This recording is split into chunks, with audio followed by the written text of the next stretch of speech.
אני מרפה קצת את ימין קצת לפעמים. רק פה. רק פה. תנשמי, לא לתת להזיז את זה, לנשום. אוקיי, ועכשיו בואי נעשה את זה הפוך. בצד הזה יותר קל. חזק פה. חזק פה. עם הרגל זה קשה להחזיק. חזק פה. תרפי. זה קשה. זה ממש ממש קשה, וזה מצוין לעשות עם אנשים מבוגרים. כן? עם בעיה של בידול.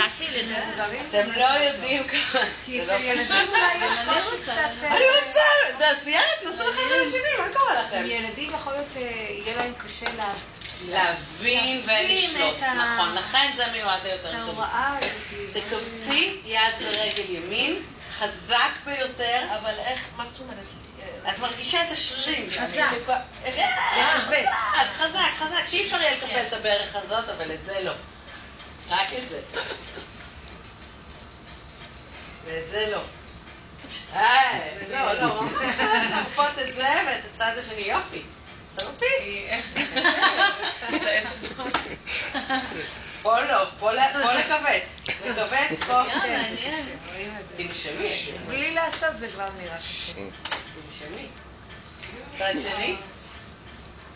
אז מה זה אומר תתארגני. שבידול נגיד שהיא פשוט מרים לך את המודעות של הבידול בבת אחת לרמות מאוד מאוד מאוד גבוהות. גבוהות, זה מאוד אוקיי? גבוה. ואת צריכה מפה לשלוט בעוצמה של קיבוץ השרירים. זה מזכיר אפילו אוקיי, עכשיו לנשים זה לכל הנושא של שרירי האגן חבל על הזמן. מי יעשה לי אם אני צריכה עכשיו לשרי האגן? את תעשי לעצמך.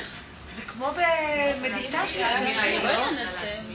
דור לי. אוקיי, את מקבצת פה, בצד הזה, ופה את מרפה. את עושה קיגל? אוקיי, פה את מרפה. לקבץ ולהרפות. כן. יודעת מה זה? להרפות? מה? תלמד אותה. בפילאטיס, עד את שלמדתי בפילאטיס. זה להרפות. להרפות. לא, אני כבר יודעת. זהו! עכשיו תקפצי פה. תקפצי פה. פה את מקבצת, פה את מרפה. זה סוג של בידול, פה נכון? את מקבצת, פה את מרפה. פה את מקבצת, פה את איך מרפה. ננסה לעשות את זה? יופי. קיגלים. פה את מקבצת, פה את מרפה. אז מה, באירובי, כי קיגל זה זה שהמציא זה גורם להמון חשיבה, נכון? דור לי גם מה שעשיתי בפילאטיס, שבהתחלה